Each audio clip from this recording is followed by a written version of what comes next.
বলবেন, সেই বিষয়টাকে আপনি আমাদের জানাবেন। আল্লাহ নবী কি জবাব দিয়েছিলেন?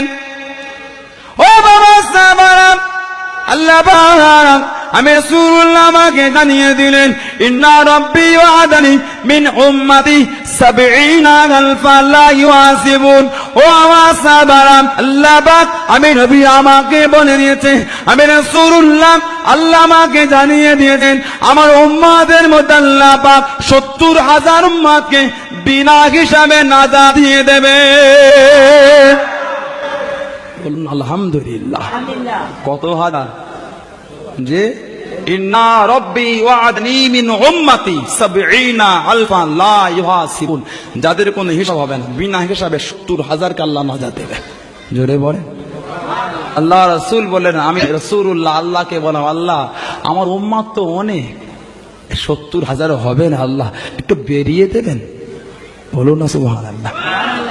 इसको थोड़ा ज्यादा कर दीजिए, আল্লাহ একটু বেরিয়ে দেন। এই ৩ দিন আল্লাহর সঙ্গে আমার কথোপকথন হচ্ছে। আল্লাহ বাড়াতে যাচ্ছে, আমি বলছি আল্লাহ আরো বাড়ান। আল্লাহ বাড়ায়, আমি বলি আল্লাহ আরো বাড়ান, আরো বাড়। গতকাল রাত্রির আল্লাহ আমাকে জানিয়ে দিলে, মা কুল্লি আলফিন ৭০,০০০।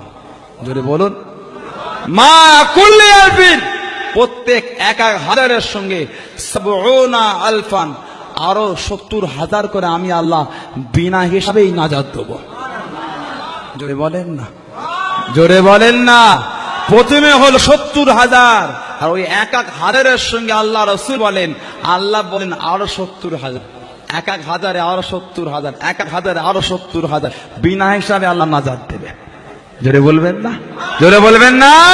তারা অন্য কেউ নয়, তারা হবে আল্লাহর মাহবুব বান্দারা। জোরে বলুন সুবহান।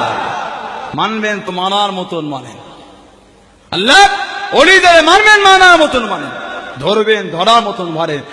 গিয়াসউদ্দিন হুজুরকে মানি, মদও খায়, হুজুরকে মানা হয়েছে ভাই? এই কথা বলেন। হ্যাঁ, গিয়াসউদ্দিন হুজুরকে মানি, আগুনের পিছনে দমও দেই, মানা হয়েছে ভাই? বোঝেন না?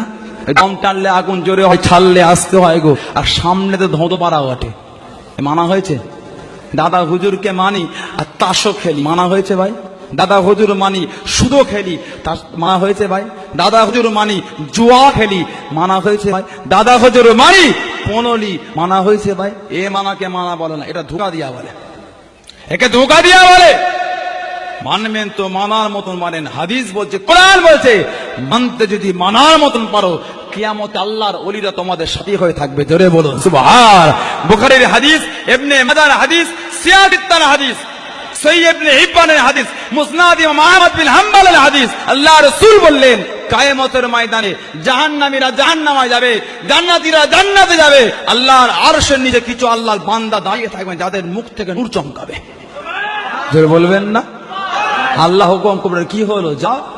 মাকাম কোথায়? বলে আল্লাহ জান্নাত। তা চলে যাও। যাবো নি। আল্লাহ কেন? কেন? কানু ইসাল্লুনা মা'ানা, কানু ইয়াহুজ্জুনা মা'ানা, কানু ইয়ামালুনা মা'ানা, কানু ইয়াসুমুনা মা'ানা। আল্লাহ আমাদের কিছু সাথী আছে যারা আমাদের সঙ্গেই নামাজ পড়তো। আল্লাহ আমাদের কিছু সঙ্গী আছে না, আমাদের সঙ্গেই রোজা রাখতো, আমাদের সঙ্গে নেক আমলে বসতো, আমাদের সঙ্গে হজ করতে গেছিল। তারা জাহান্নামায় পড়ে আছে, আল্লাহ মা তাদের করে ফেলে জান্নাতে যাব না। আল্লাহ জোরে বলবেন না, জোরে বলবেন না। আল্লাহ কি বলবেন? তোমরা কি চাও? বলে আল্লাহ তাদের নাজাত চাই। বলুন আলহামদুলিল্লাহ। আল্লাহ কি বলবেন? ইযহাবু ফাখরিজু মান আরাফতা মিনহু। বুখারীর হাদিস বলছি, ইবনে মাজাহ হাদিস বলছি, মুসনাদ আহমদ বিন হাম্বলের হাদিস বলছি, সিয়াসিত থেকে দলিল দিচ্ছি। তোমার চোখ থাকলে তুমি পাবে। তো তোমার চোখ আছে? তোমার চোখ আছে? দুটো 5 টাকার কিতাব পড়ে ফতোয়া দিচ্ছে, জান কত বড় আলেম। এই কথা পড়ো তুমি, এসে তুমি কি বাগানে মুসলিম তোমার জ্ঞান আছে? তার ব্যাপারে জাহাজের খবর নিতে গেছে, ঘুটে করে বেটা নাকি মক্কা দেখেছে। হ্যাঁ, বড় আলেম হয়েছে। ইমাম বুখারীর থেকে বড় আলেম হয়ে গেছে, ইমাম মুসলিমের থেকে বড় আলেম, ইমাম ইবনে থেকে বড় আলেম হয়েছে। আল্লাহ রাসূল বললেন, আল্লাহ বলবেন, ইযহাবু ফাআকরিজু মান আরাফা মিনহু। যাও, নিজেরা জাহান্নামায় গিয়ে যাকে যাকে চিনতে পারবে তার হাতটাকে টেনে টেনে জাহান্নাম থেকে বার করে জান্নাতে চলে যাও। সুবহানাল্লাহ। জোরে বলবেন না, জোরে বলবেন না।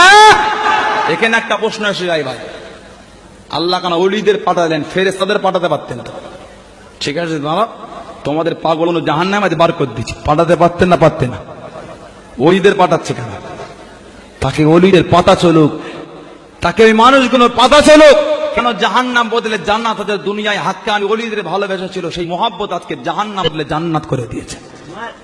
বলবে সুবহানাল্লাহ, বলবেন না আলহামদুলিল্লাহ? সন্দেহ হচ্ছে নাকি? সন্দেহ হচ্ছে নাকি? আমি 24 পরগনাতে আসি, বাংলাদেশ থেকে আসিনি, মিশর থেকেও আসিনি, আমি ফুরফুরা শরীফ থেকে এসেছি। ঘরের কান আছে, সন্ধ্যা হলে কালকে সকালে যাবেন, কালকে সকালে যাবে, কিতাবে পৃষ্ঠা সহ দেখিয়ে দেবো ইনশাআল্লাহ। ইসলাম আছে গো ভাই, ওই বাজার থেকে ধরে এনে বসাই নে। 10 টাকা 5 টাকার ফ্রি পয়সা আলেম নয় গো, কামচকি ঘোরা নয় গো, কোথা থেকে এসে কোনো ঠিকানা নেই। না না না, ইসলাম লেভেল আছে। কাল সকালে যাবেন, বুখারী, মুসলিম, আবু দাউদ, নাসাই, তিরমিজি, মাজাহ, আমিরকা, দাইলামি, কাশাফি, রুহুল বায়ান, রুহুল মানি, কিতাব নাফসি, কিতাব আরবি টু আরবি, কিতাব ফুরফুরা জমিনে যাবেন, পৃষ্ঠা সহ দেখিয়ে দেবো। আল্লাহ শুকর, আম্মা বিনিমাতি রাব্বিকা ফাহাদিস। এলেমের গরম দেখাতে আসেনি, কথা বুঝলে? আল্লাহর ওলিদের তো আল্লাহ বলাচ্ছে, কথা বুঝলেন? এলেমে গরম দেখাতে আসেনি। আমার খাজা গিয়াসউদ্দিন উঠে দোয়া করছেন, ফুরফুরা মুজাদ্দিদুজ্জামান দোয়া করছেন, মদিনা জমিন থেকে রাসূলের নূরের কদমের ফায়েজ আল্লাহ বলাচ্ছেন। ঠিক বললাম না ভুল বললাম? ঠিক বললাম না ভুল বললাম? কথা বুঝলেন? মানবেন, মানার মতন মানেন। আল্লাহ আমাদের সকলকে কবুল করে, বলে আমিন। মুহাব্বতে বলুন আমিন। একবার দুরূদ শরীফ, আল্লাহুম্মা